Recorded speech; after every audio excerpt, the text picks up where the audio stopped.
the engine driver, what the hell I care? Green as grass, white as snow. Sour, Get us a poor man handle plenty dough. in a big Them was happy days, very happy days. School days was happy, happy days.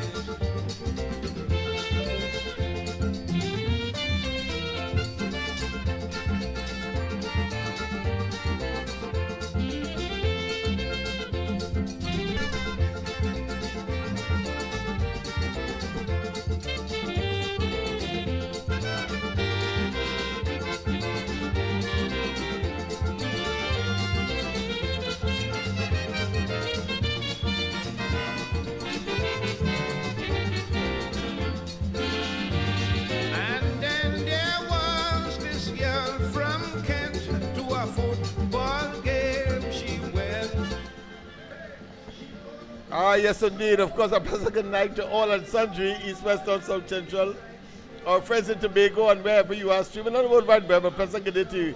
Well, you see, of course, we told you last night that we will put the numbers to call streaming across the screen, and that has happened. Of course, it's a big, very bold and extremely conspicuous. I hope that it doesn't take away from what we have to discuss tonight.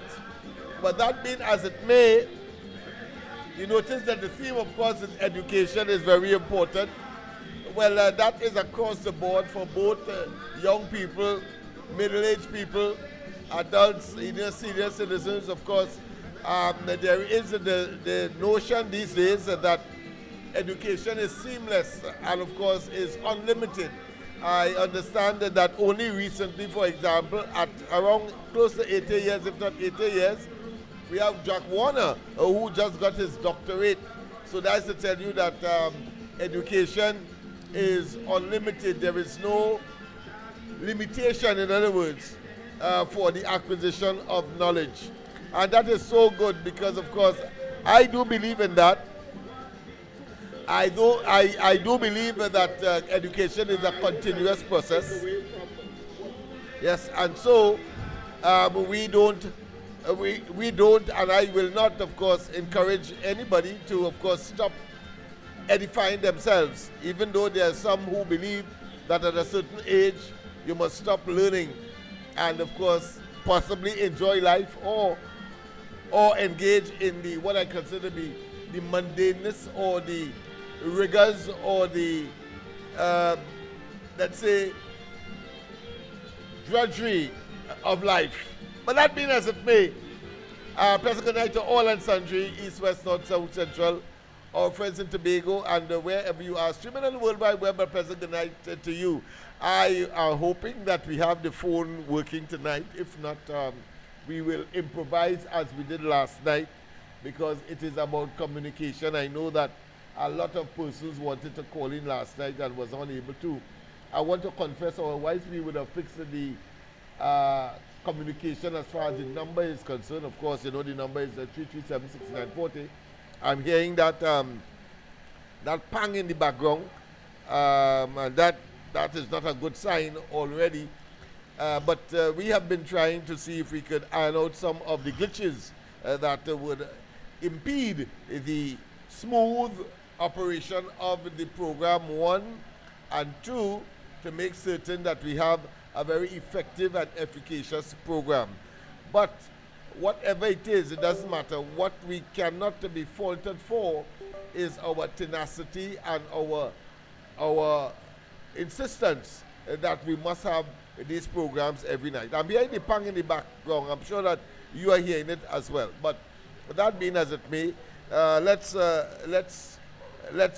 start all over again in a sense by, of course, looking at education from the musical perspective. I'm talking about that of the great current with us, yes, Sparrow, the great mighty Sparrow.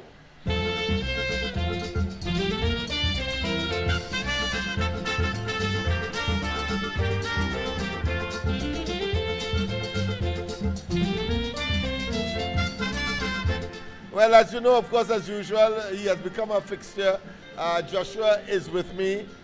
I trust that everything has gone so good so far because he's the observer. He's the meticulous individual. He's the quality perfectionist, if you want to call it that. So he wants to see whether I spell the name right, whether I spell my name right, whether, of course, the nature of the program is what we had discussed, etc., etc. So that is good. That is good.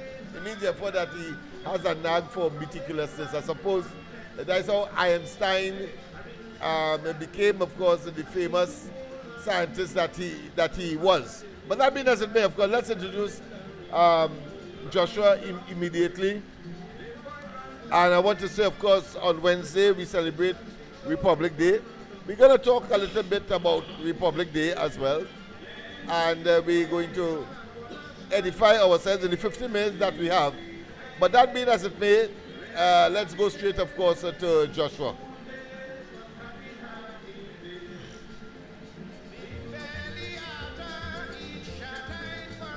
Good night, Joshua. A pleasant good night to you. Good night, everybody. Good night, Daddy. Welcome.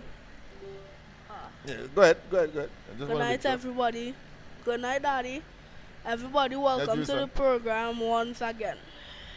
Yes, indeed. But of course, there are several things that would have been connected to school. He didn't go to school today again because of that ailment that he has. But of course, that didn't stop us from making sure that he pay attention to his schoolwork. So tonight, I will ask him quickly, instead of reading tonight as well, because I know that that is creating some issues with respect, of course, to the ailment that he is laboring under at this point in time. But I know we will get there. I can't wait for when he's fully prepared, well and able, because I have a lot of backlog work there for him in terms of some of the work that I gave him at home, and of course to catch up on his school work. So he's not going to get away. Don't feel that. And if he feels that he has, well, of course, he would know that Daddy don't make joke with respect to those matters. But that being as it may, he had some spelling to learn for tests of last Friday, and I want him tonight to share with you the words that he got to learn to spell. I'm not going to ask him to spell any. I know I did that, I think, 2 nights ago, and he came up trump. So not that I don't want to appear that are trying to protect him or in any way try to say that because he know it, I am trying to, of course, emasculate him. No, it's not that. In the interest of time, because it's 20 words, so I'll have him call them out now, and then, of course, we will go into quickly Republic Day and why. Quickly, the words, yes.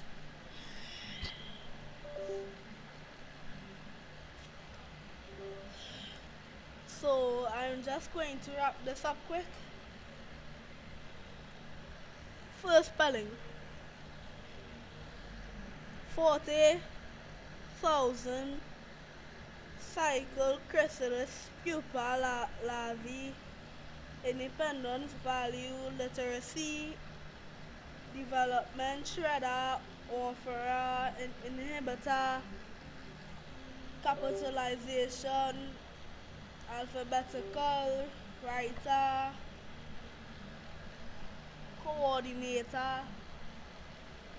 spectator sentence and solar. Wow. So those were the 20 words that he had to learn. And maybe I should test it. Spell solar. SOLAR. All right, okay. I don't know that.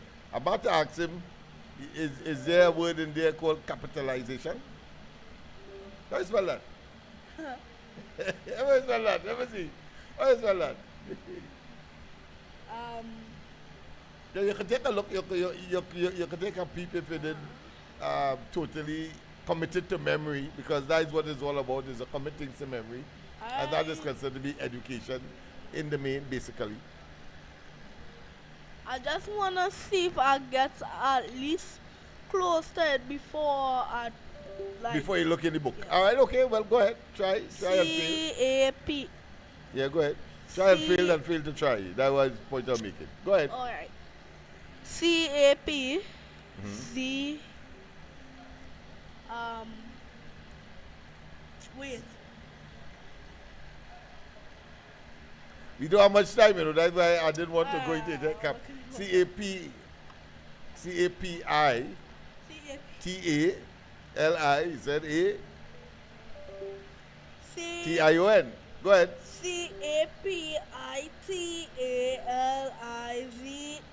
C-A-P-I-T-A-L-I-Z-A-T-I-O-N. Right, capitalization. All right, so that's a word that you have to, of course, commit to memory pretty soon. That being as it may, of course, let's go into Wednesday is Republic Day. Wednesday is Republic Day, Joshua, and you know anything about Republic Day? You did anything in the social studies to give you an idea as to what that is all about? Well, since Republic Day, I don't know. Our teacher never really gave us, our new teacher All right, never gave us Republic Day all right. stuff, so Okay, all right, no problem. Well, of course, we had Independence Day as well. hold on, wait. Let me go ahead. Let me- No, I know about Independence. Republic Day is this Wednesday. Yes, this Wednesday, I on forgot. 24th Well, of September. when- Well, first to begin, well, in Independence in 1962, let's just briefly, I know what happened in what happened? 1962. Let me one. Like the Queen of England came here to Well, help the representative, her well, sister, yeah. her the Queen's sister.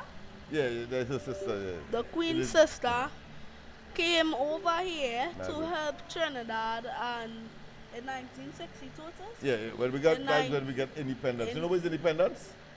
Independence is when you could do something by yourself and you don't need any help from anyone. Right, yeah, but so as a country, we We were in that situation yes. at that time. I know. So who we were dependent on before then?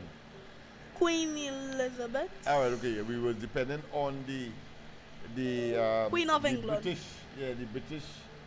They call it the monarch. Call it the monarch because there's a queen and a king and so on. So call it the monarch. And then of course they were our colonial boss. They call it colonial boss, meaning that they owned Trinidad and Tobago. Yeah, they owned Trinidad and Tobago. How? Oh well, boy, that's a long story. I don't want to go through that, but Alright, you don't need to go through all that history because my head is kind of. I hear you. Again, Anyhow, let's say that let's start from independence, and then of course, independence meant that once we were able to do things on our own, we still had the Queen or the King of England represented here in what was called a Governor General. All right, but by 1976, when we became a republic, we moved everything that was about England with us. So the Governor General went, and that's how we have now a president. Yeah, that's how we get a president. You're confused? All right. No. Yeah. I barely understand anything you say. Half. Half? I understand. All right. Okay. Well, mostly the whole. Just a little bit. I understand when y'all just cut off everything from England. From and England, right? It's called Republic, and that's when they and become a republic. Yeah. became republic. Yeah, in 1976. All right, and of course we celebrate Republic Day now on the 24th. But there is something that you have to know about that 24th date. You see, we really became a republic on the 1st of August 1976. Be very careful about those dates. But because the first time they went into Parliament under Republic, it was the 24th of September, and that is why it is celebrated on the 24th of September every year. You get it? Still confused? So, independence is celebrated on the 20th. No, it's Republic. Yeah, Republic is celebrated on the 24th of September every year. Hold on, It's a holiday as well. what Republic is again? Republic is when we move away everything from the monarch, from the king and queen of England, and we are really independent. We are doing things on our own. We have our own president now. Okay, so Who's the president of Trinidad and Tobago today? Miss Carla Christine Kangaloo. All right, okay, very good, very good. I think you sent a letter to her recently. Yes. You got a reply yet? I don't think so. All right. Well, He I went suppose to- in due course you will. All right. He I'm went sure. to the Yeah. Daddy went to deliver it. Yes, I and colleague went to I deliver don't it. know what happened. I never went because I had school on that day. Yes, that's right. Yeah, we split the responsibility. All right, that being as it may, I have a clip but because I'm hearing that noise in the background, I don't want to chance it. But about Republic, but as tomorrow is the day before, Republic Day. The So 23rd. on tomorrow and on Wednesday, we will talk a little more about Republic, and I'm sure that by the end of that session, you will know all about Republic Day. You will know all about the difference between Republic and Independence in those 2 days, tomorrow and on Republic Day when we come back here, gather here on the corridor transformation.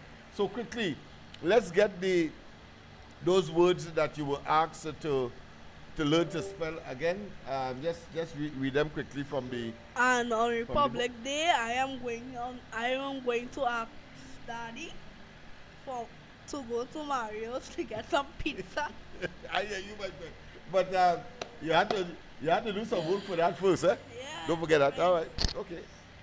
All right. Let's go straight to those 20 words that he was given to spell. Alright, I'm going to say it faster. Yeah, he's still a bit under the weather, still but recuperating fine. Yeah. Go ahead. 48,000 cycle chrysalis pupa larvae independent value literacy development shredder offerer inhibitor capitalization alphabetical writer coordinator spectator sentence and solar. Great. Thank you very much, my son. Of course, we'll see you a little later. All right. Any parting words you would like to tell the audience and some of your friends that are out there? Stay in school and try not to like either get sick or get bruises that affect you in any way. Yeah, because that prevents you from going to school, It will. as is in your case. All right, very good advice, very good. Try not to get sick. I think that is a good one. All right, thank you very much, of course, son, for your presence here tonight. Go and get a good rest, and if you could go to school tomorrow, well, certainly I know that Mommy will do the honors in order to make certain that happens. All right, people. So Adios. yes, so we have the big people segment now. Don't forget, of course, the number to call, 337-6940. 337-6940 is the number to call, of course, as we get into serious business as far as Trinidad and Tobago matters are concerned. I want to say, of course, as per usual, I would like to, of course, highlight some of the issues that have risen its head in recent times. Of course, the war of words between Trinidad and Tobago and Venezuela continues. The officials are there, and we have a new development as well, where that part of Venezuela that reaches closest to Trinidad in the northwestern peninsula, we understand that troops have been deployed by the Venezuelans on their side of the Gulf of Paria. That is called the Dragon's Mouth, where of course the water is a bit rough when you're going to Tobago. So most of you would experience that. So you're going through that channel there, and that is on the other side of that the Venezuelans have of course deployed more of their military assets. But they say of course is in keeping, probably maybe facetious, maybe provocative, possibly, or just being playing coy. But the fact is that troops have been deployed ostensibly to treat with those persons who may be engaged in the narcotic trade from there, because they are now saying by that action, that is the Venezuelans, that they are assisting the Americans. Because whilst they are saying that the Americans have deployed their military assets in the southern Caribbean for the purpose of regime change in Venezuela, the Venezuelans are engaging in activities to facilitate what the Americans would have said ostensibly they are here for. What they are here for? To eradicate drugs and the drug cartel that produces drug, and as they say, kill Americans by that means. And therefore the President of the United States have given instructions by his dictum or his authorization, because in the United States, why I'm being very particular here is because in the United States itself, there are lawmakers who are saying that that was an illegal act, and that the American president has no authority at this stage to wage war against anybody without the approval of the Congress, and that has always been so. This president has declared that the drug cartels coming out of South America, clearly not Trinidad, South America, are a threat to the United States, and therefore have initiated action that is not dissimilar to when Obama, for example, went to get Bin Laden. Remember that? When they went quite, of course, exercise took place, commandos, etc., and went into Pakistan to get and kill Bin Laden. Well, that is the same, I think, process or thought pattern or action deployment that the present American president has taken, Donald Trump, with respect to declaring that these drug cartels are a threat to the United States. And just like when they accuse Bin Laden and others of orchestrating 9/11, of utilizing at least 3 passenger planes to use as missile into 2 of them went into, of course, the World Trade Center, and another was bound, we understand, for the Pentagon. I think the Pentagon was attacked as well, but there was another one that was headed for the White House, and the people on board, as true patriots, created such a stir, such a revulsion, such actions that the plane, we understand, crashed somewhere in the desert on its way to the White House as the target. And of course, as a result of that, we had the Iraq War, and of course, Desert Storm it was called, and of course we know well that regime fell under Saddam Hussein.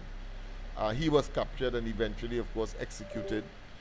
And I'm making the point that it's a similar line of thought and action with respect, of course, to the present fight against those cartels that, according to Donald Trump and his administration, are poisoning Americans, and therefore the justification. As I said, that does not take away those who are opposed within the United States itself to say that that action is either illegal or is not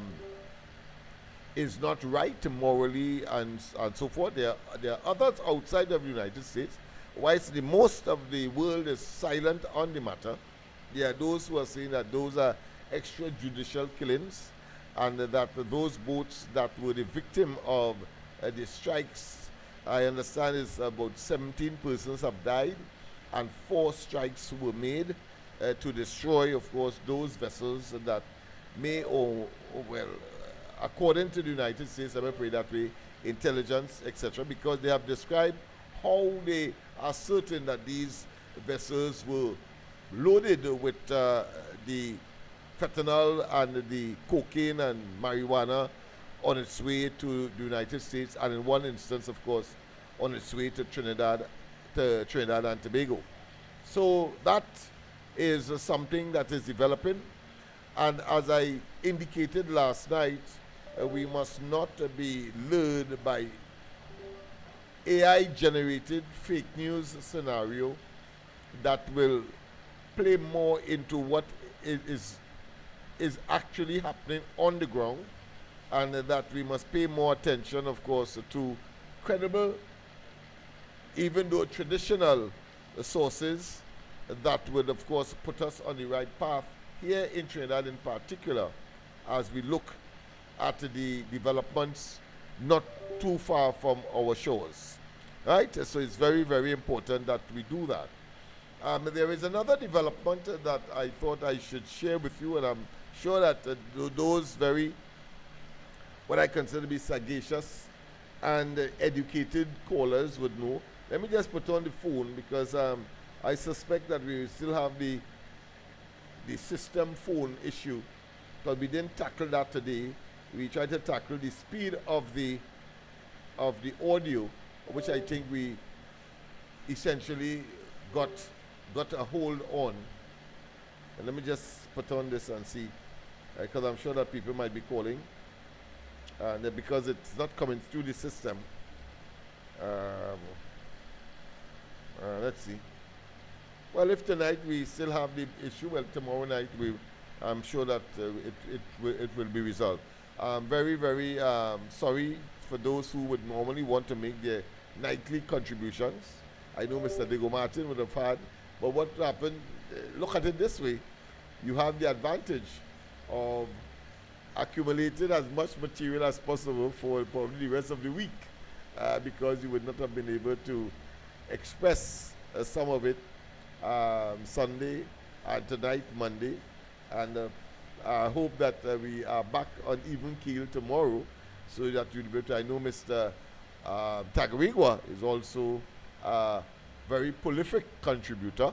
I know Mr. San Fernando is one. I know Mr. Faizabad, and so on and so forth, and Mr. Santa Cruz as well, and others who would want to, of course, make their contributions on a nightly basis. But that being as it may, we have to compensate, and we have to, of course, have a program going. I'm unable to get even the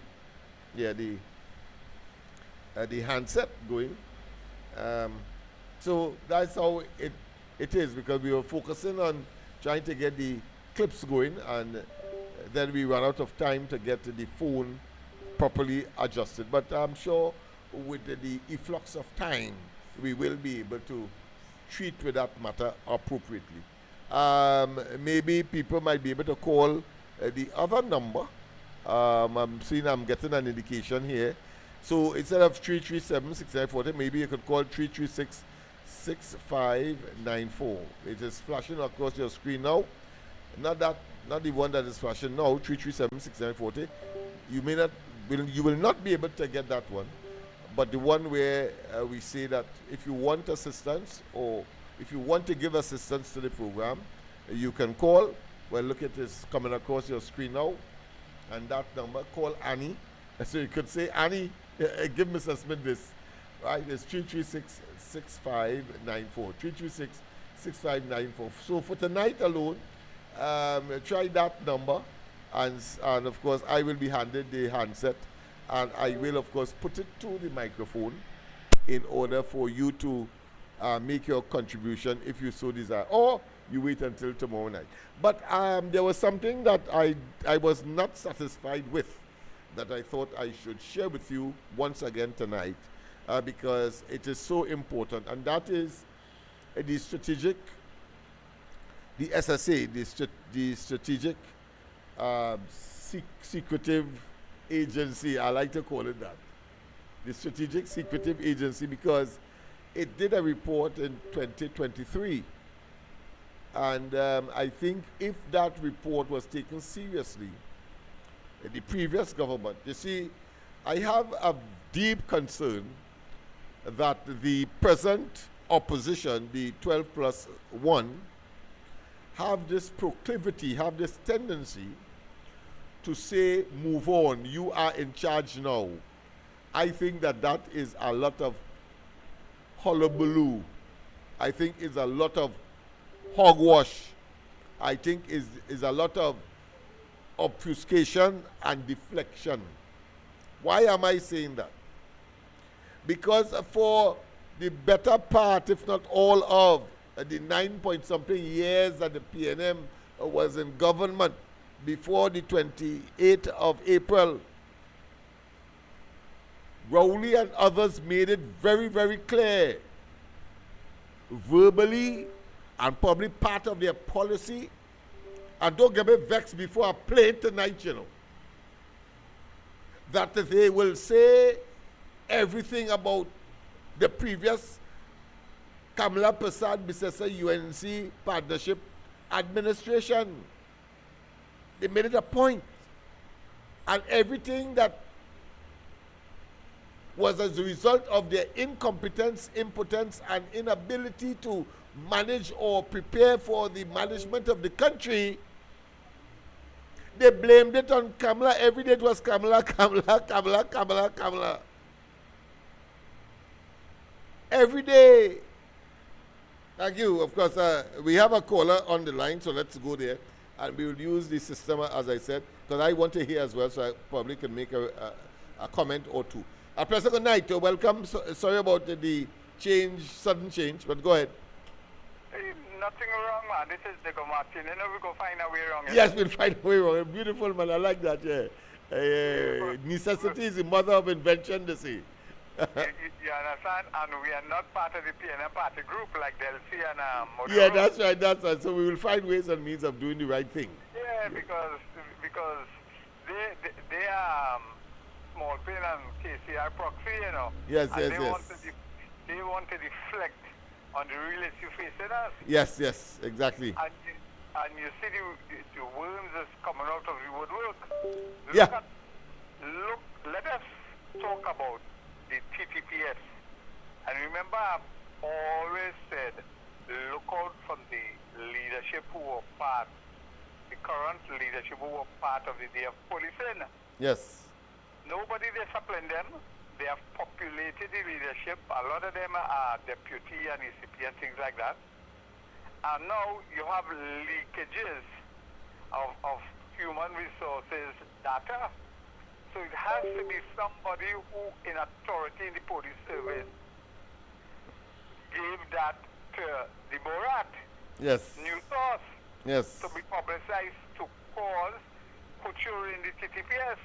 And I'm glad our police commissioner, the newly elected one, Mr. Guevara, is handling the situation.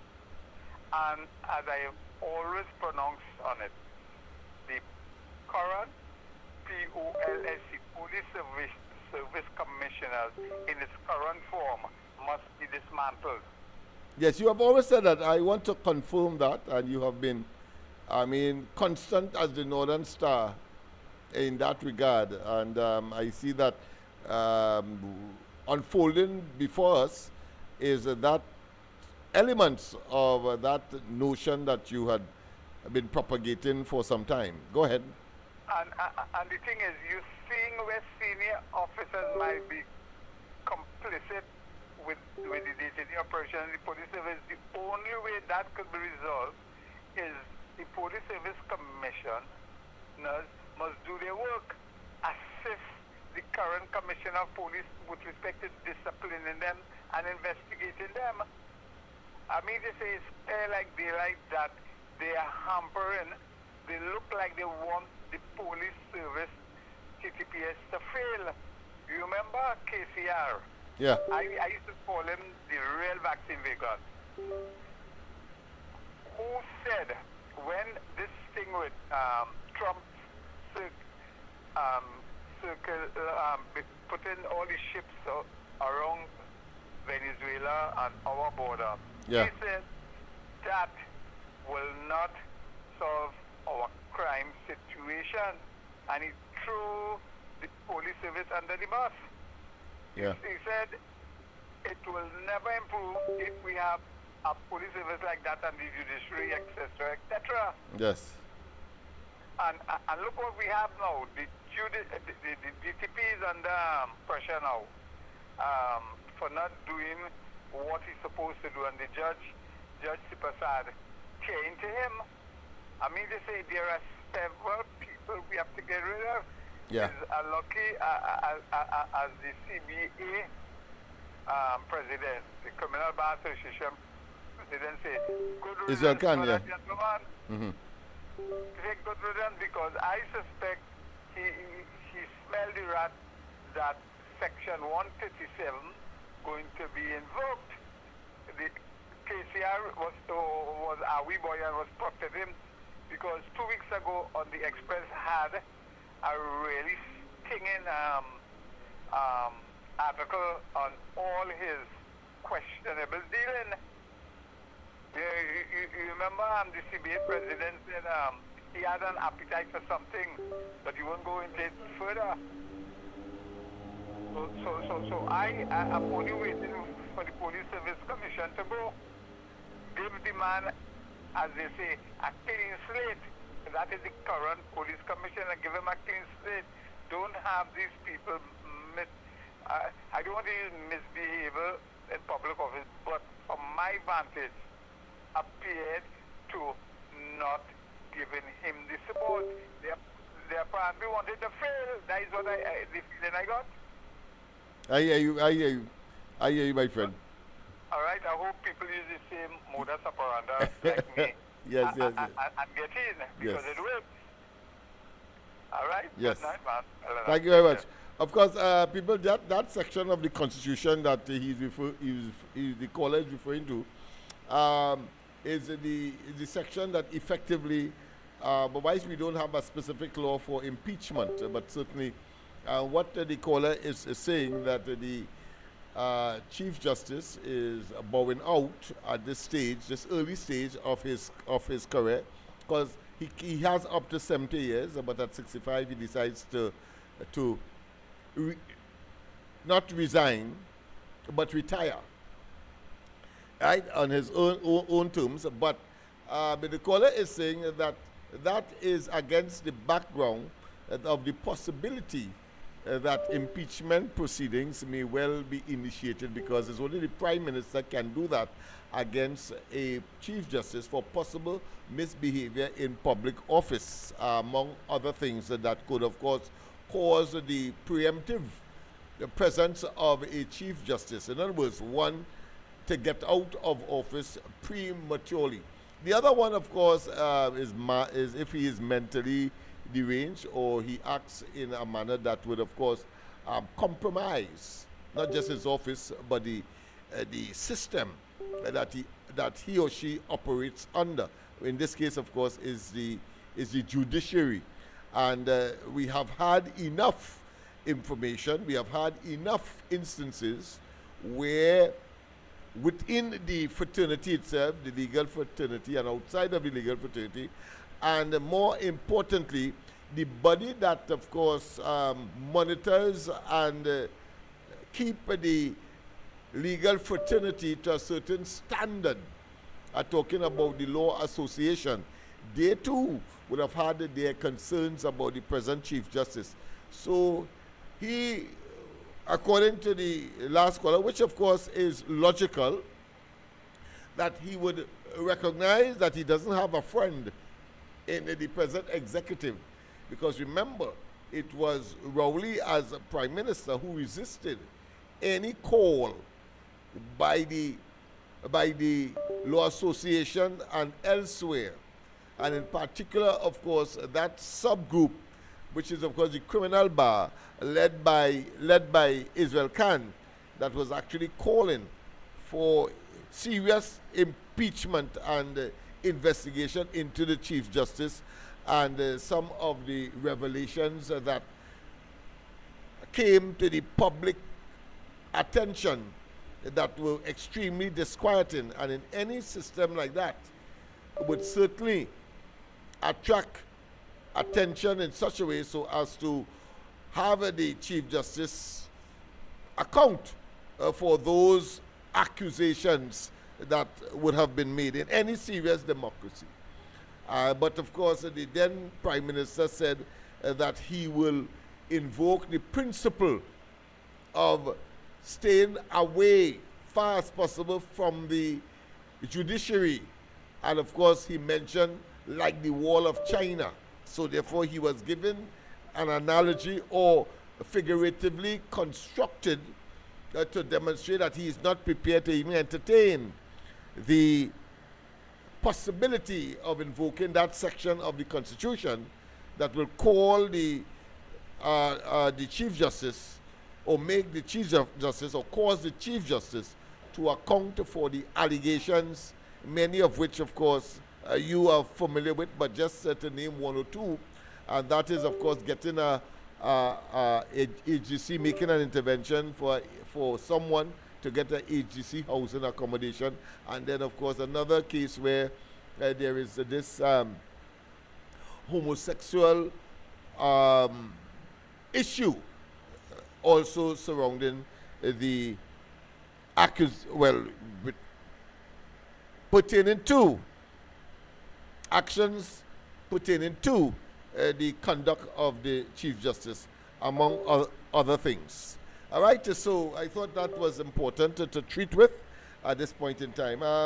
If we have another call, as I said, call on the 337 will not be active at this point in time, but certainly the alternative, as the caller rightly said, and agreed that, of course, the necessity is the mother of invention. So call 336-6594, 336-6954,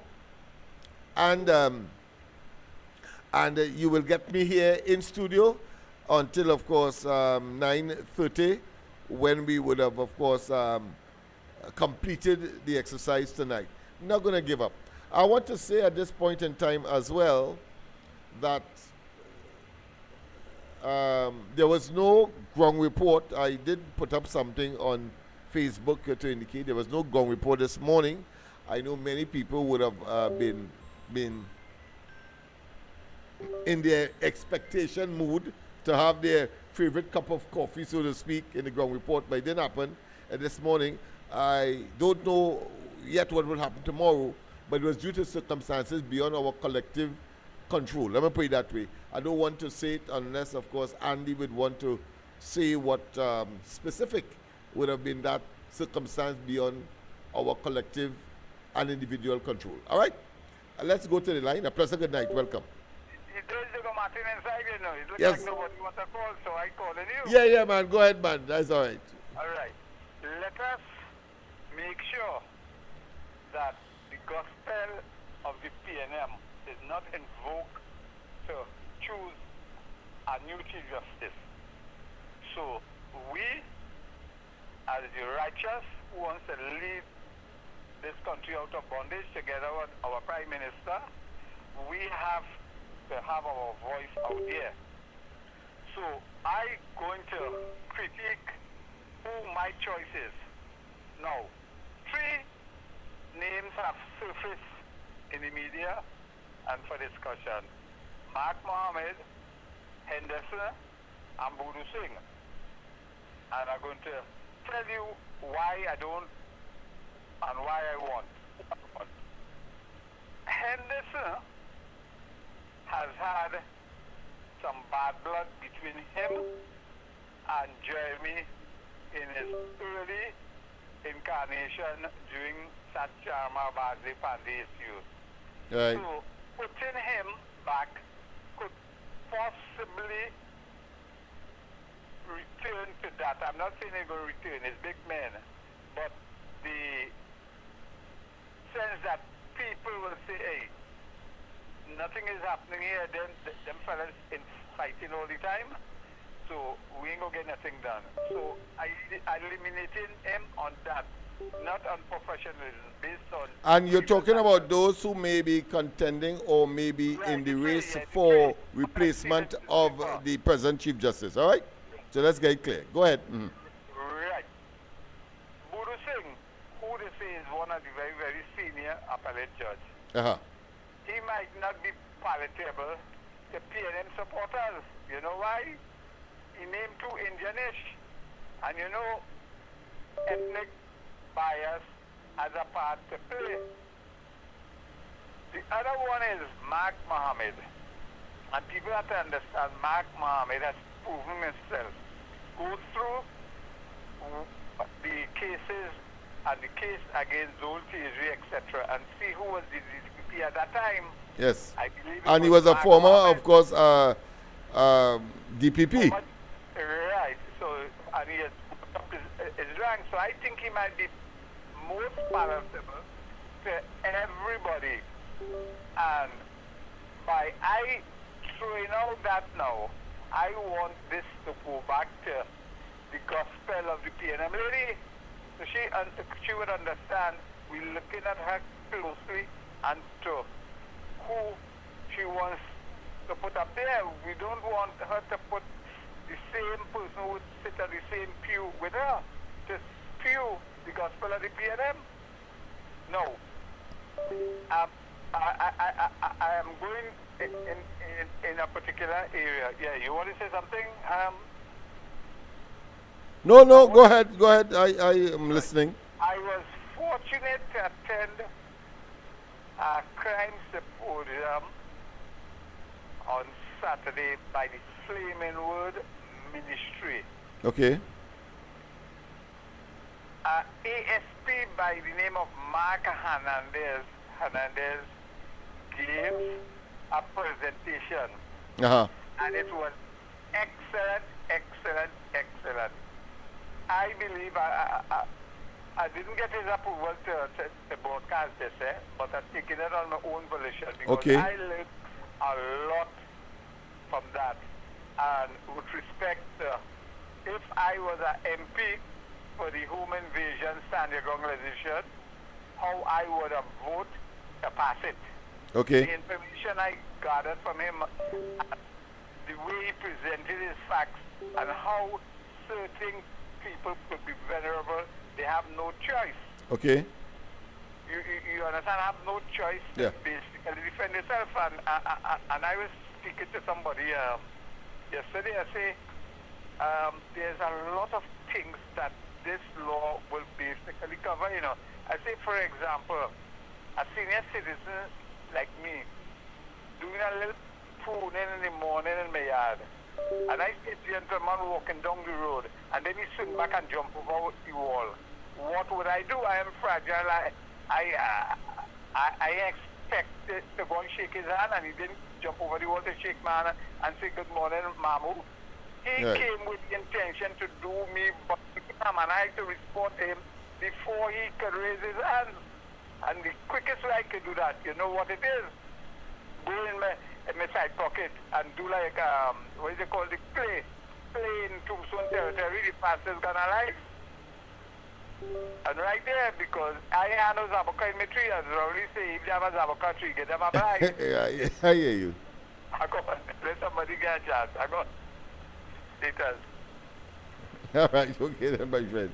Yes, and even of course, that's a bit of hilariousness in that particular second presentation of the caller from Diego Martin, but certainly making a case for the infirm, and in the scenario that he mentioned, I think clearly it is one that has to be considered, simply because whilst of course in human situation you don't cater for every and all possibilities, but certainly that is a scenario that one can also see as possible. But I know that those who have opposed, because as you know the opposition I think either abstained or did not vote in favor, or not in that particular measure, but based on their utterances that they are clearly not in favor, because they believe that it will open the floodgate for more murders. I can't see how more murders come into the Trinidad and Tobago circumstance, having regard to their tenure between 2015 and of course the 28th of April.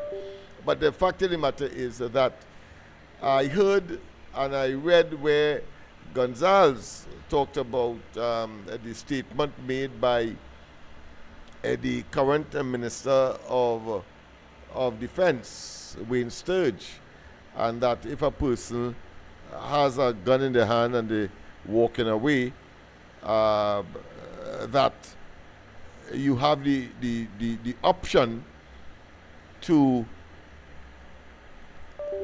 empty the clip, so to speak.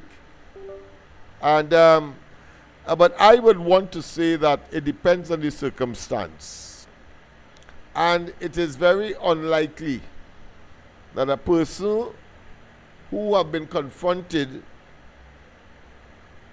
by the owners of the property and they themselves having a gun, that the likelihood that they will just turn and walk away with their gun in their hand, very unlikely. But I suspect that the argument that was being made by Sturge is the trepidation and the fear and the anxiety and the moment of confrontation, or the what I consider to be the dismantling of the situation. Is all a subjective one. You are in the situation. You will know what to do. By instinct, by common sense, by fright, by emotions, and all of those things will be coming at you in this one being called the human body. And you will have to make a choice. The thing about it is that in such circumstance, the law will give you the rights, even though you shoot the man in the back.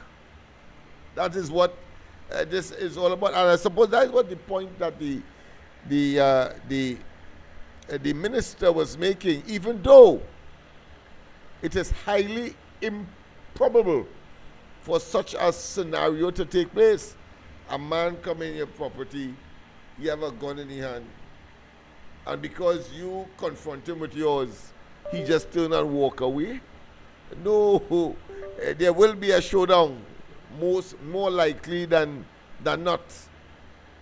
Yeah, there is no placating, there is no pacifying, there is no second thought, because he is in your premises uninvited with a gun in his hand. So I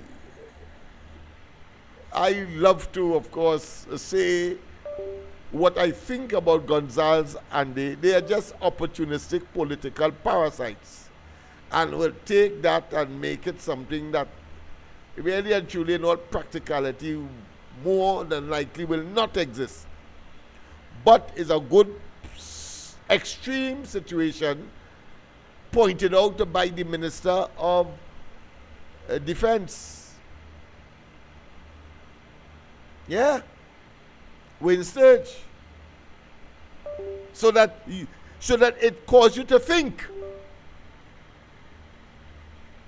as impractical as it would be, but it caused you to think.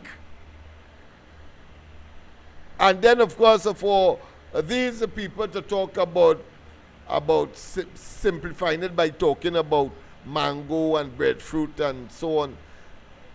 In a situation like that, where a fella come to pick your breadfruit, that to me, again, while it is extreme, but an extreme, stupid analogy in such a situation.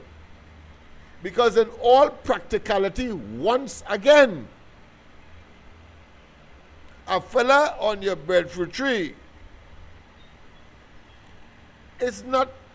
will not be seen as an invasion of your home, because one would expect that you're coming inside my house and ransacking and possibly raping and possibly looking for jewelry and money, etc. inside my house. But on my tree outside in my yard is a different scenario. In all likelihood, the owners of the property will see that that person came there to make a little hustle with the fruits that I may be bearing in my yard within, of course, my fenced property. And if you have to use your gun, most likely you might pelt a bullet up in the sky, not to injure the person, not to have him fall from the tree as some kind of monkey. Not so. Who in the right mind will see a scenario like that and know that is somebody trying to make a hustle, as opposed to someone who would have broken open, break a glass, enter your premises through the window, or get the door to open somehow, come into your bedroom. He ain't looking for no breadfruit or mango. Not so. And if you confront him and he decide to run, and whether or not you are of the view that he had a gun or some instrument to hurt you, then I believe that the law should cover you if you decide to empty the clip.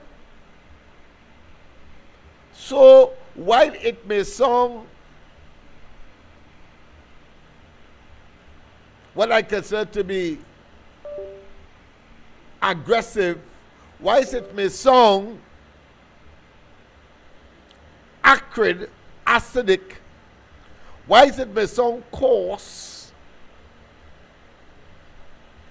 but that is the situation that people find themselves in Trinidad and Tobago today, and for which there must be a response to respect people's privacy, property, and that which, for all intents and purposes, they would have worked very hard for.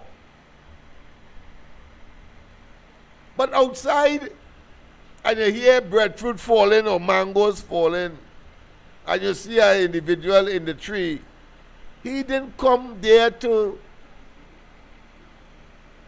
rape. He didn't come there to relieve you of your jewelry or your money. It's obvious that he came there to get some of the fruit of your tree in your yard,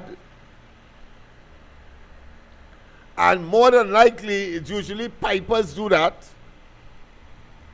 in order to make a hustle. What? You expect that the person with the protection of the stand your ground legislation to go there and fire bullet?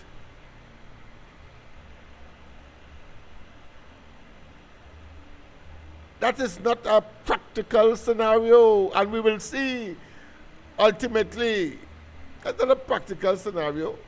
in the United States, where this law is being, of course, observed and operationalized in Florida, etc., it's usually in scenarios where there is some physical breaking and entering, and there is a fear for life and limb that may be destroyed by the assailant or by the attackers. And therefore, when I see a man walking on the pavement outside my premises but within my view, how practical it is for you, because he walking and he may have walked 3 times, 4 times past your gate and your property,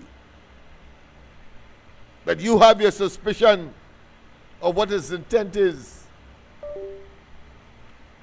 and you have your licensed firearm. Where you going to shoot him on the pavement without any indication, practical indication, that he tried to enter, do more, come into your premises by breaking open or cutting open or engaging in some kind of activity that will radically and logically suggest that his intention is no damn good and he has invaded your premises, and before he gets into the house, you dealt with him in a particular way. So the situation is not perfect, but we can, of course, look at true human scenarios, and to be as simplistic as Gonzalez and Rowley and they demonstrates a level of what I consider to be outside the realm of true human consideration and practical application of the law that is now part and parcel of the discussion in Trinidad and Tobago. That is the stand your ground legislation.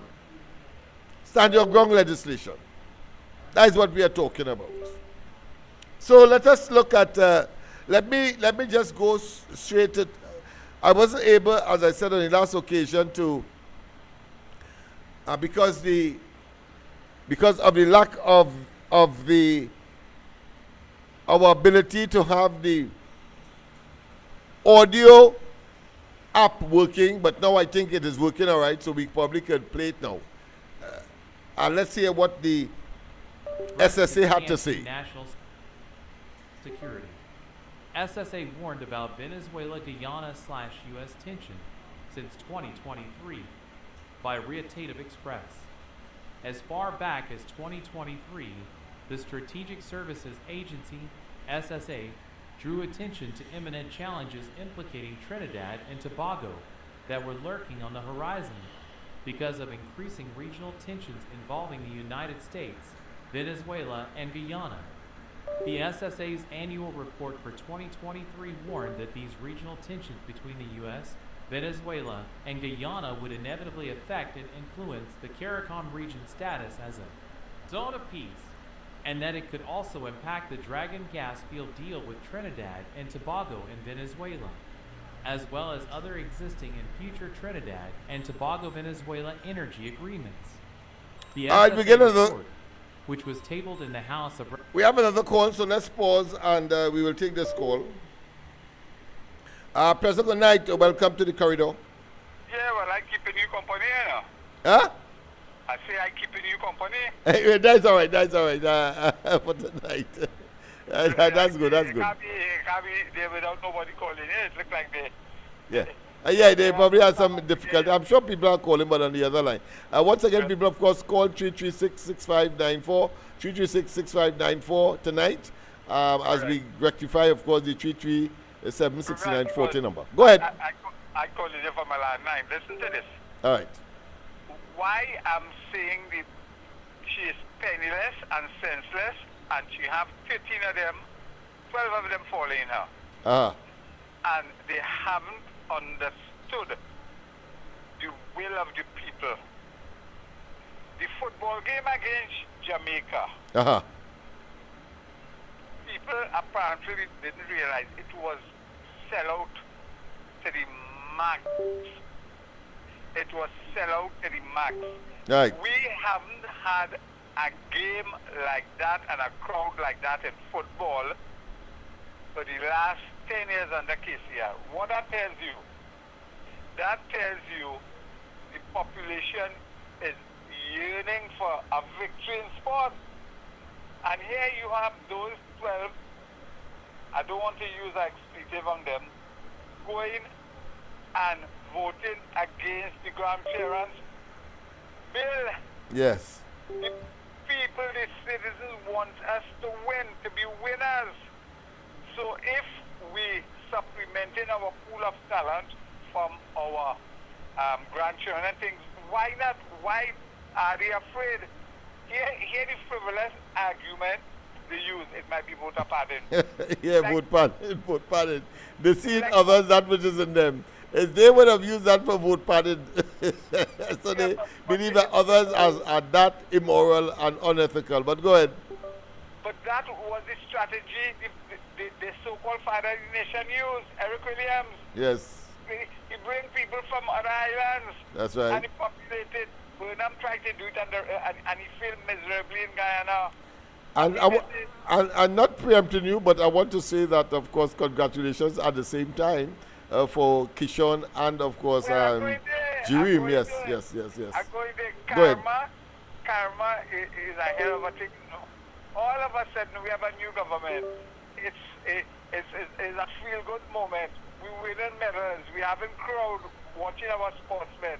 And them nincompoops, I'm not going to tell you who they are. But they voted against the bill. Yeah. I think they have lost their way clearly, and they are no longer relevant to the politics of Trinidad and Tobago, and therefore the governance, and really should be on their way to extinction rapidly. Yes, we have to put them in the political cemetery and let St. Peter wait for them. Yes. No, the other thing is that is what I really call you for, you know. Like the whole of the PNM is cloned from O'Halloran.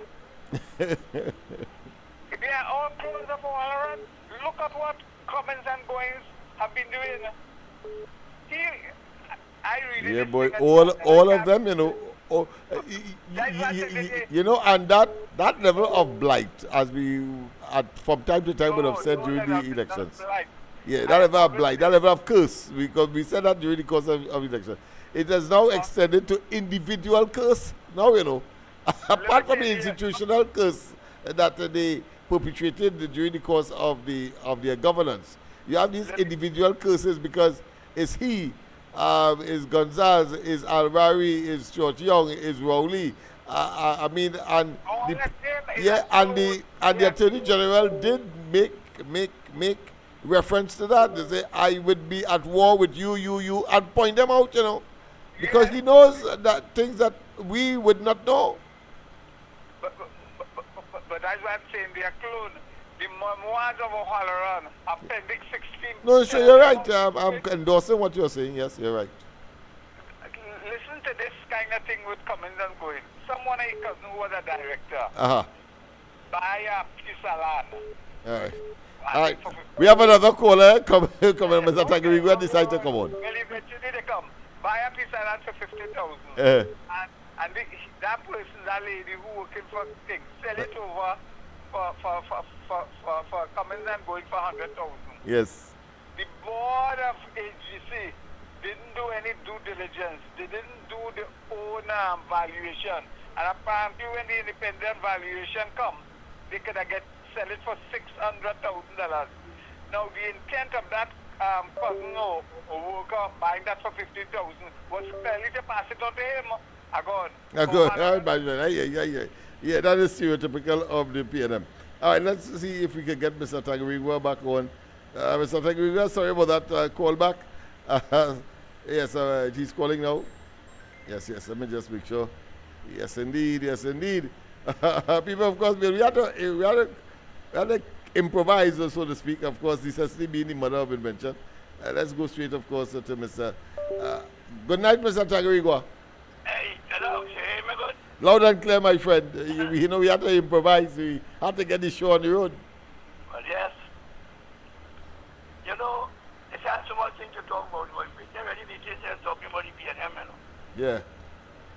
Because I listened to that parliament, when they had the parliament last week. Uh-huh. I listened to Beckles and these people. They have them gone beyond mad, you know. I mean, why in bad talk? They have a labas in this country could hold on when you talk. But both mad and blight, because it has individual blightness now. All of them that was significant there and looming large and telling us that their integrity cannot be questioned and so on. But the comment was living off the HGC. But here it is, you must remember Sunday morning when you had your program. You and Dr. Garland and we talk, right? Yes. When Alvaro say, but they were not see people out and if you can't prove, they will put you out and all this kind of local and can't cut. Mm-hmm. And we talk about that, right? Mm-hmm. Imagine him but go come and see, apart from all the crap he told, that they was only bringing back property tax to see who owned the house or where owned the house. No, I mean, Lennox, all they want to do is go to the what office and go see who owned the house. Yeah. That's all. Yes. That was our man talk about him. Yeah. Just who really owned the house. That's why they was bringing back the property tax. Mm-hmm. Right? No, that's no man, this Lennox. These people gone by. Yeah, and they were comfortable with that, knowing full well, conscious, that they were doing harm and almost irreparable disaster to the society, and yet still pursue that course of action. These people clearly demonstrate a sort of barbaric and a clear case of high-handedness and arrogance that is only you could only equate that to some kind of autocratic dictatorial regime and understanding. But go ahead. But what do you think about Beckles now? Beckles say he must come back to the party when she come back as Prime Minister. Yeah. Not come back to the party because he's in the party, but come back as Minister. Yes. And for all intents and purposes, Minister of Finance. Because she did not make any distinction, and the logical conclusion one has to show, in the absence of a rebuttal by her or a denial by her, is that is the Minister of Finance, and that is untenable. So she has gone totally berserk. But here what the woman said, Yeah. she said the PNM supporters rejected him. She said that, Yeah. they rejected him. Which means United always say, they may not see it. That's why we only come and stop the vote count. If they reject him, but that means he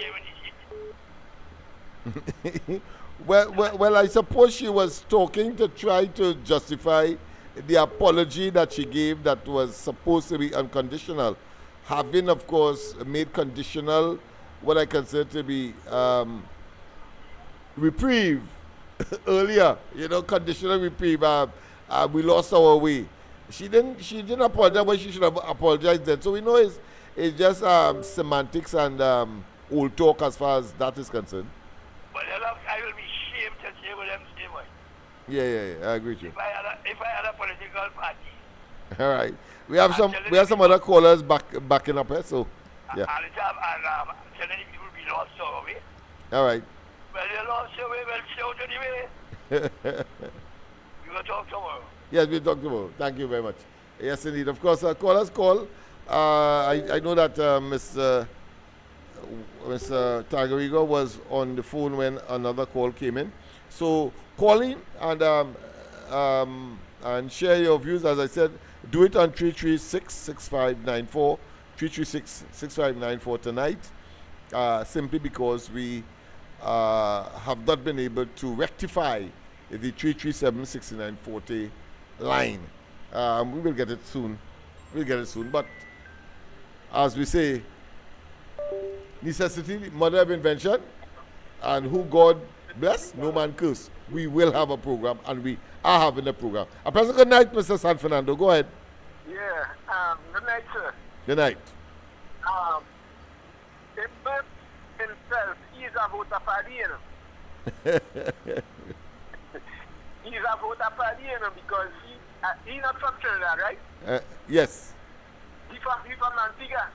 That's right. So you're saying that that may be the reason, or one of the reasons, or part of the reason why the PNM would have abstained from doing something that would benefit Trinidad and Tobago as far as their sporting agenda is concerned? Yeah. All right, go ahead. Because I'm wondering, I mean, I made the argument several times, right? If, let's say, he's from Antigua and he lives in Trinidad, right, and he has grandchildren, and let us say Antigua decides to bring in sporting people from all over the world, and one of his grandchildren decides, well, he wants to go back to Antigua, would he refuse the child from going? Right. I hear you. Would he refuse the child from going? Yeah, and so he's a product of voter padding courtesy the PNM. Yeah. I hear you. Yes. No, the other point I want to make is with the stand your ground legislation. Go ahead.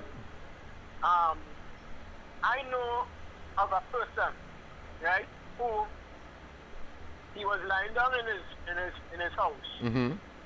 Right, well, I mean, you were just making the point, yeah, that you know, what would you do if let's say, he was lying down in his well, right now he rotting in prison. Okay. For the stupidity that he did. All right. He was lying down in his room or home by him, and there was about 3 or 4 guys outside of the gate. Mm-hmm. They were just talking and, you know, with themselves, and they make little noise and stuff.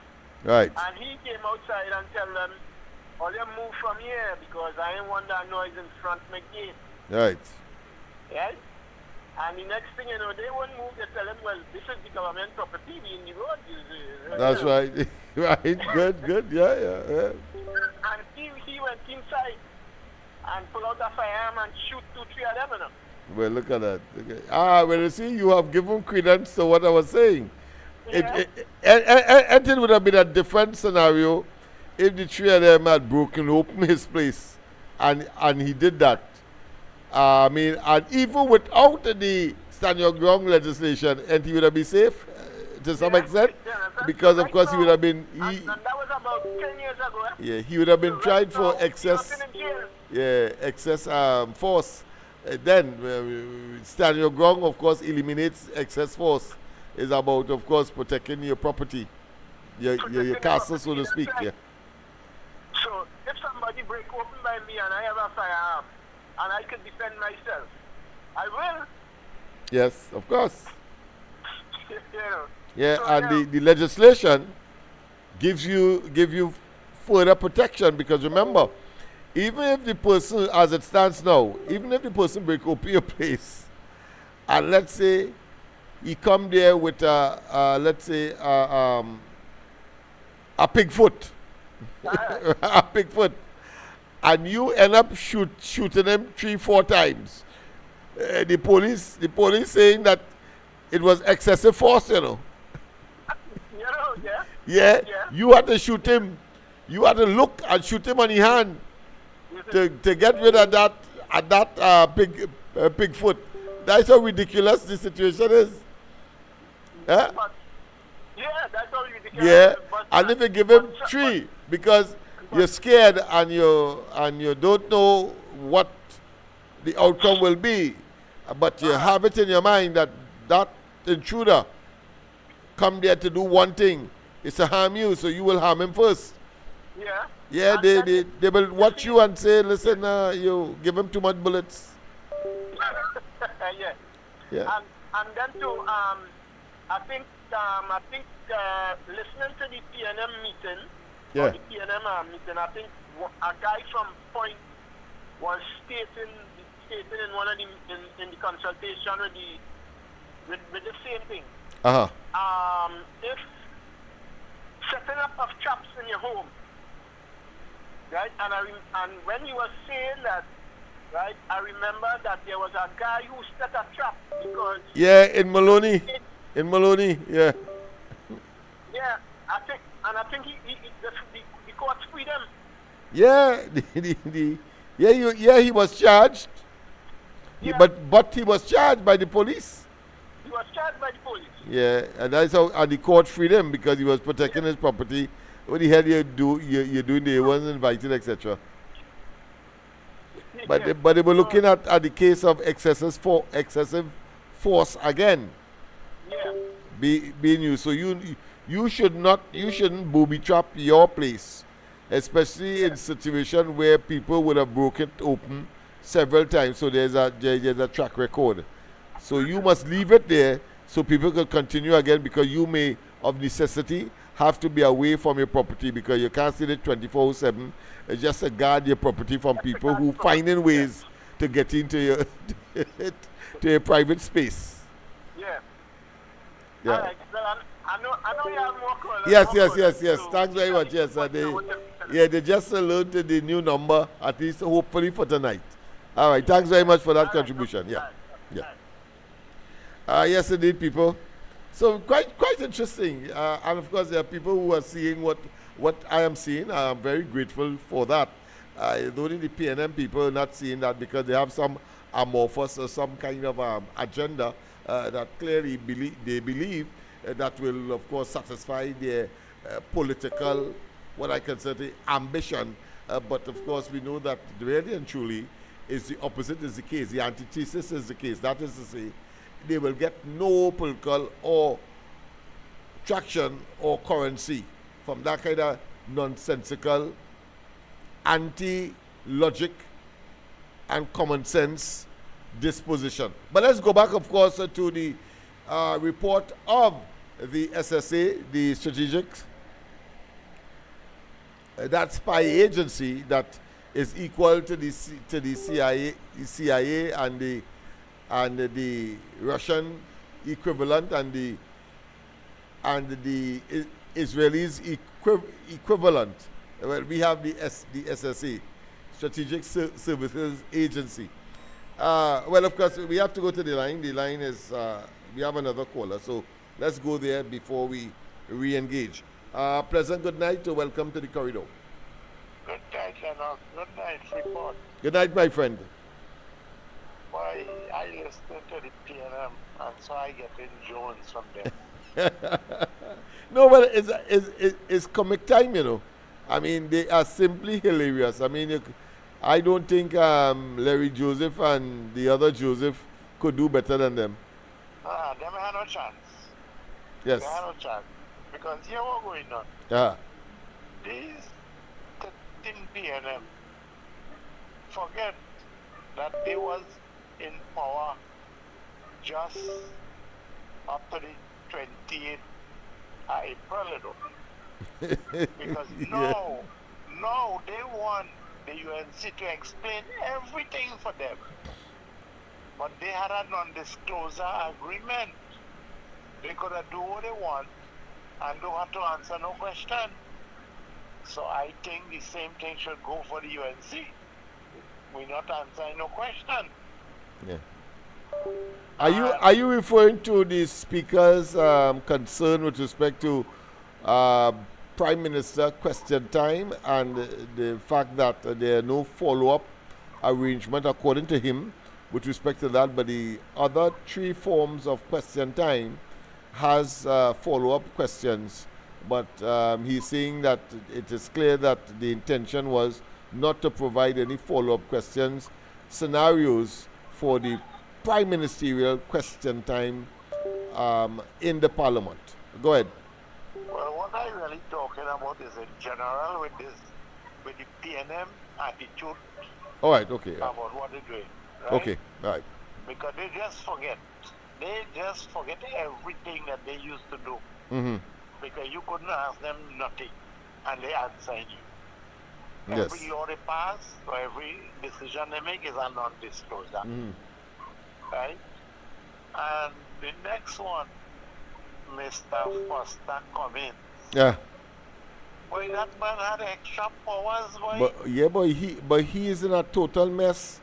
He embroiled his entire family into this, what I consider to be racketeering to Yes. and targeting HGC and to get land and property just so. Well, that is apart from his excursions into the credit union and exploiting the credit union and other societies of that nature. The man is a total and absolute scamp. But go ahead. That is more than a scam, boy, because here what going on is about 12 properties in the Cuba area. That man getting hand on. And one Yeah, of the only because he property- connected to the PNM. Yes, and one of the property, AGC building, value about $650,000. Yeah, he get for about 100 or something. Yeah. They get for $100,000. Yeah. But you know, between all that property that they mentioned, the piece of the Caroni, where Caroni had the pen, where they had a garage. Yeah. I went there and I saw the thing is more than an acre. Yes. And he fenced the entire thing Yes. with a solid wall. Yes. Solid wall. I saw it. Yeah. I did not hear that piece come up in the argument. So, in any case, he's a bully in the Cuba area. Yeah. He dogs on them, they send out the dogs on them to do what he wants. Yeah, but that is not durable. That is not sustainable, and he would soon see that when when he's called upon to account. And of course, I want to tell you, I have a personal situation as well that he may not count that would manifest itself where he would not expect it to go. But eventually he will see that as well. He will believe that somehow Kobo tutu on him. He kind of blighted that he would fall into because of his dishonesty and his greed for the public's resources in more ways than one. You see, I'm particularly disturbed because I remember that Andy and I went to him in La Hoqueta at his office there, and it was a combination of a sting operation and at the same time to get a contract for one of Andy's relatives. And I reached late, but Andy had the meeting with him. I would have approached the matter differently. However, Andy came out of the meeting after I arrived late, as I said, and he told me what transpired. And what transpired was that he told Andy to, of course, having taken a picture with Andy and so on, to give the impression that Andy go on PNM, and that kind of controversy, political controversy that he wants to generate. So I say, Andy, well, you look for that because I will not take no picture with these scoundrels. So, but that being as it may, scoundrel, why I say scoundrel? Because he told Andy to tell the person to submit the documents at MTS, of course, in preparation to get a contract. Little later, and little did any one of us know that he had his company in MTS too, so and got contracts. So he sent the fool further, knowing full well that he he locked down all of those contracts, and the likelihood that Andy's family would have gotten a contract is almost zero. But he sent them there as minister, not telling us that he have his company there too, and therefore the likelihood that he will get preference when there's also the likelihood that Andy's family's company on a level playing field may have been considered rather than him, and only because he is a member and a senior member of the PNM that he's able to get the advantage over Andy's family's application for contract. Hull Hittail, go ahead, my friend. Well, then it has no level playing field with the PNM. No, it has no level playing field there. And I remember, I think last week, when we spoke of, people were talking about, of course, the UNC replacing political appointees in URP, CPEP, the forestry division, and so on. And somebody was making the point, and I think I was able to box him into a corner to the point where he remained silent, because he was saying that nothing changed. That scenario is similar to what the PNM did. And I had to make the distinction. And I said very simply that where political appointments are concerned, the UNC is within its right to replace these people who were put there because of political consideration by the PNM. And then I told him, I said, listen, well, all right, if you don't understand what I'm talking about, well, Trump should have keep all Biden officials, if that is the case. And then he understood. But what I told him is that the difference between the UNC approach and the PNM is that the PNM would have put political appointees in those political offices and also execute the office in what they have to do in terms of service to the population by favoring only PNM people. In other words, they are making every single opportunity a PNM opportunity to the exclusion of everybody else. When the office or the ministry or the institution or the state enterprise is supposed to be operating, anybody come, anybody could of course access, etc. And it stops there with the UNC, but not with the PNM. The PNM, of course, for example, when they cut down the 400 open scholarships to 100 and take the 300 and put it inside of the Ministry of Education, and only PNM people now who could access that, don't see as they are, promoting mediocrity as opposed to the scholarships, the national scholarships, where you had to compete, you had to be good, you had to be the best in order to get those national scholarships.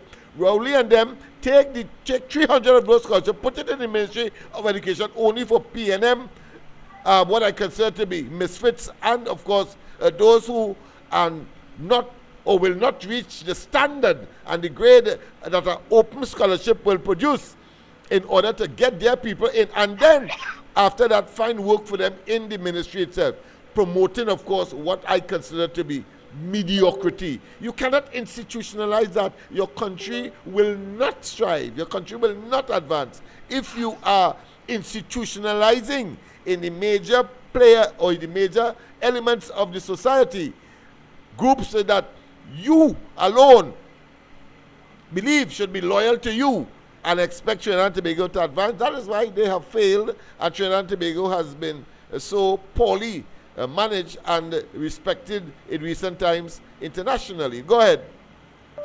Well, the PNM from day one, they always like to put a set of donkey in horse race and call it horse race. That's right. Meritocracy is the name of the game. Meritocracy, yeah. Not mediocrity. One set of duns. Yes. And you know, while they was in power, they was proud to say how duns they is, you know. Yeah, because it keeps the the upper echelons, the management of the PNM in place, so they believe, as they could hoodwink the population and populate, of course, all of these institutions with persons that favor them so they could misbehave in public office, engage in corrupt acts, and that there will be no consequence for them. Well, that and a pink donkey, they realize, doesn't exist in a democracy called Trinidad and Tobago, with enlightened people such as you and I and others who have pointed it out, and the people responded appropriately. Yes, because here what's going on. Marvin Gonzalez said that when he watched the ministry, the appointment now into the ministries on them, Yes. he's seeing Delhi and some other Indian state. I went to license office last week, Thursday, and I thought I was in Ethiopia or Nigeria or somewhere. I don't know how he didn't see that. But you know, that is arguments of convenience. That is frivolous, nonsensical, asinine and so on. You will have some let's say, over preponderance, if you want to call that, in some instances, but generally that is not so. There is equity, and there is, of course, based on ability and the responsibility to manage the affairs of Trinidad and Tobago, also having regard to the fact that we had two major ethnic groups in the society. Yes, well, they don't understand that, right? But talking about license office, I didn't have no problem in license office. Yeah, traditionally it has been dominated by Africans. Let us waste time with that. The police service, the prison service, and we can identify all of these institutions that traditionally the Africans would have gravitated to at one point in time. I remember at one point in time all of the carpenters and masons and so on were Africans, and we were shocked when we see, of course,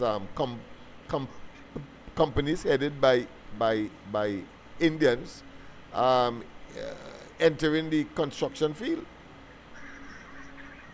Yes.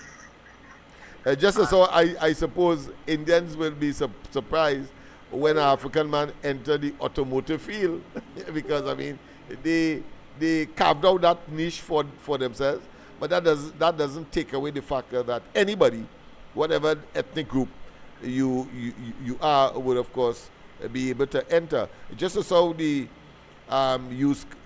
new car and the fairly used vehicles industry have been infiltrated by the Indians, when of course the Caucasians or let's say more fair-skinned people living in different places among the 10% these days, or the upper echelons of the society economically, would have dominated. But the Indians have infiltrated, and they are doing pretty well in that field as well. We don't have any dominant Africans to speak of in that field, but I'm sure that there may be sprinkling that we don't know of. But go ahead. Yes, well, I personally does not have a problem with the ethnicity of people once they are qualified. Yeah. Right? So I don't have no problem with that. But the problem I had is that the PNM was in power for so long and they never helped their people. Yeah, and that is a tragedy. And now they are talking all kind of talk. But you know, they are talking all kind of talk and will not brace that subject, you know. They will not brace it because you see they will open themselves to the present administration and others as to, as you rightly said, why have they not done what they ought to have done, being in office more often and longer than anybody else politically. And for election time, those are the people they're looking for. Yeah, unfortunately, you know, it's as if according to Archbishop Barbara Graybook, I just had a talk with her tonight, And I probably, you will hear it first on the corridor transformation. She has been called to get a national award. She indicated that the Prime Minister's office did call to indicate such. So she will be among those that will be honored for her national achievement, or great achievement on the national scale on Wednesday at that ceremony. I don't know if she would invite me, but if she does, I will attend. If she doesn't, well, I feeling no how as part of her entourage to witness that very important exercise.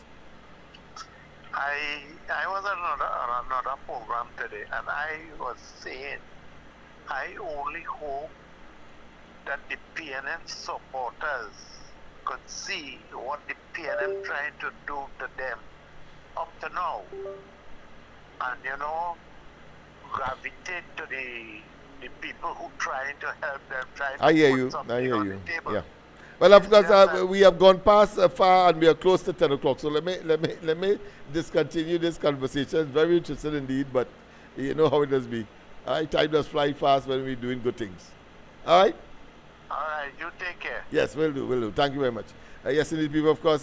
So I wouldn't have time. I wouldn't have time to finish the SSA report. I think we probably could complete it tomorrow night. I want to make sure that I do justice. I would have to hasten it, and I will have to, of course, my comment and your own comments may not be absorbed in the program, having regard to the fact that we are nearing 10 o'clock. We supposed to have finished at 9:30. I think we start fairly on time, and we give Joshua, of course, his 15 minutes, so to speak. I want to tell you as well that the 15 minutes that we will have with Joshua, we will, of course, edit that and have that on Facebook and YouTube. We upload it so that you'll have an appreciation as to what the young people are saying through the eyes of young Joshua, and therefore, of course, build a platform for positive development and to prevent these young people growing 10 years, 12 years, 14 years from being attracted to the negative elements, gang warfare, etc.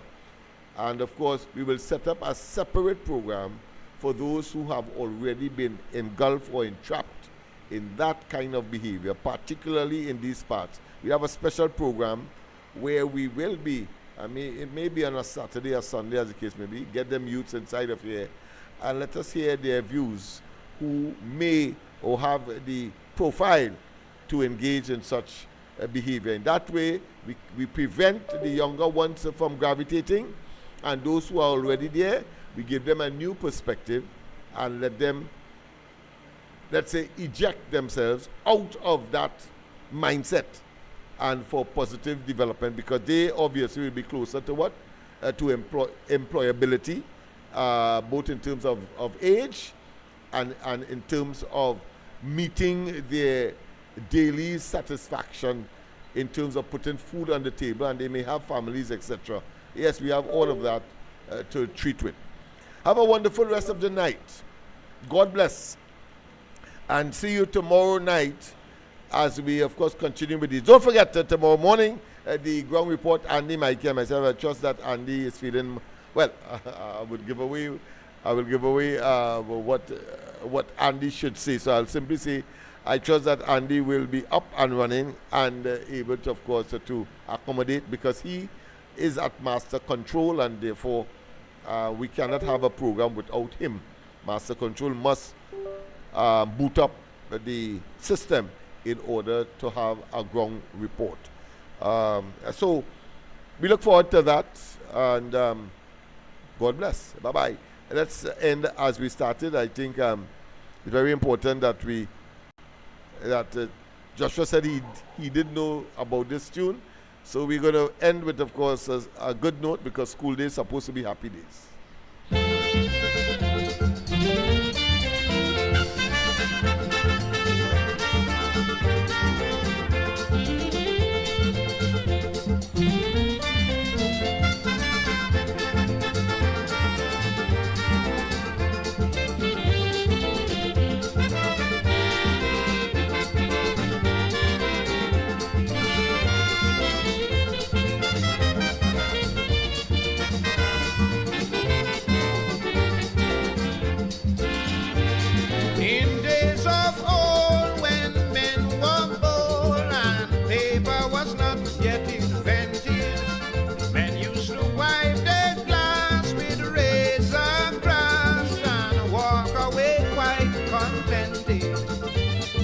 a riddle, a ray.